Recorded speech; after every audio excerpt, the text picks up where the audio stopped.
Bench row is a fantastic exercise.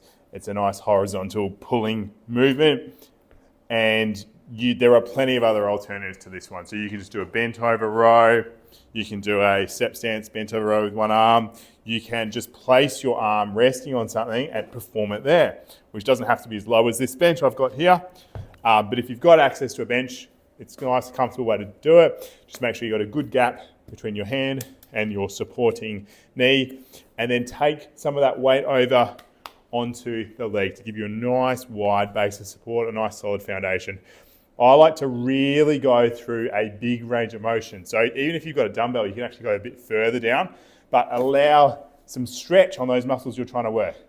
Muscle tension is one of the primary drivers of hypertrophy in the muscles. So we want to get that stretch happening. And then when you pull up, don't just pull to there and think you've got to keep everything really rigid. Get some nice rotation and retraction of that shoulder blade. We want to get extra muscles working. And that might even allow you to go a bit heavier.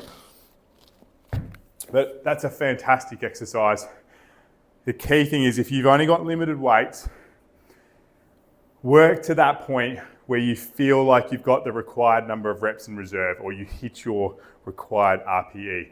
For example, if it says RPE 8 or 2 reps in reserve, go to that point where it starts to slow down. You're like, oh, this is getting really difficult. I feel like I can do 2 more of those.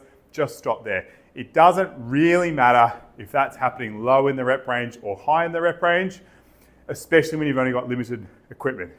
If you've got infinite number of increments of different weights, then yes, stick to the reps. So if I say 8 reps, you want to hit that RPE 8 by that 8 reps so that you're meeting the program requirements. But the most important thing is you're getting somewhere in that proximity of failure. 1 to 3, maybe 4 reps from failure, you're going to get all of the adaptations that you're after.